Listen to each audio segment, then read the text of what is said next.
હાલો મિત્રો, તો આપણે જઈએ છીએ દરિયા કિનારે હવે ઝારું જોવા, કારણ કે આપણે સવારના મંડવાઈ ગયા હતા, અત્યારે જવાનું છે ઝારું. તો આજે દેખાડું કે હું માછલું નીકળે ને.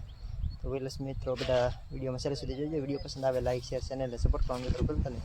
ચાલો આપણે દરિયા જઈને હું દેખાડું ને આપણે કેવી રીતના જોઈ ઝારું એ બધું દેખાડીશ. તો ચાલો આપણે આવી ગયા છે અત્યારે દરિયે ને. હવે આપણે જો હોળી પપ્પા લેવા જશે ને હોળી લઈને ઝારું જોવા જવાના છે. તો હવે ઝારું જોવા જઈને આપણે જો મોબાઈલ કદાચ નહીં લઈ જશે તો આવીને ઉપરી પણ તમને દેખાડી. તો મિત્રો વિડીયોમાં છેલ્લે સુધી જોજો એટલે આપણે ખબર પડે.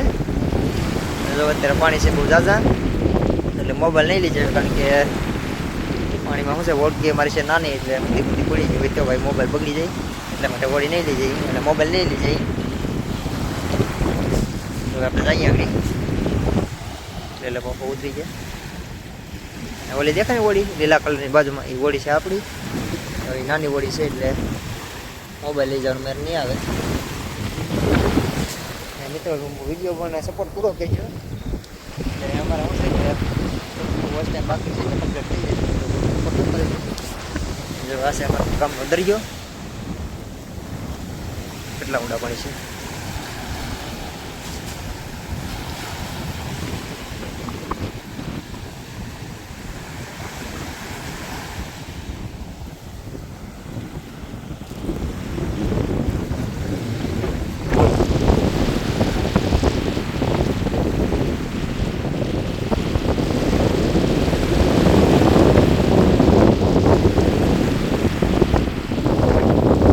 આપણે આવીને માછલું દેખાડી જો હું માછલું છે કે નહીં, હજી જોવા જાય પછી ખબર પડે.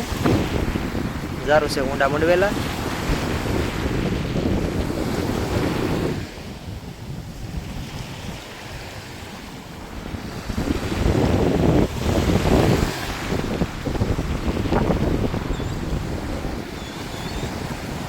તો આપણે ઊંડા ઝારું જોવા જવાના છે. ઊંડા એટલે બહુ ઊંડું પાણી છે ને આ ઝારું જોવા જવાના છે. પપ્પા આવે છે ગોળી લઈને ઊંડેમાંથી આવે.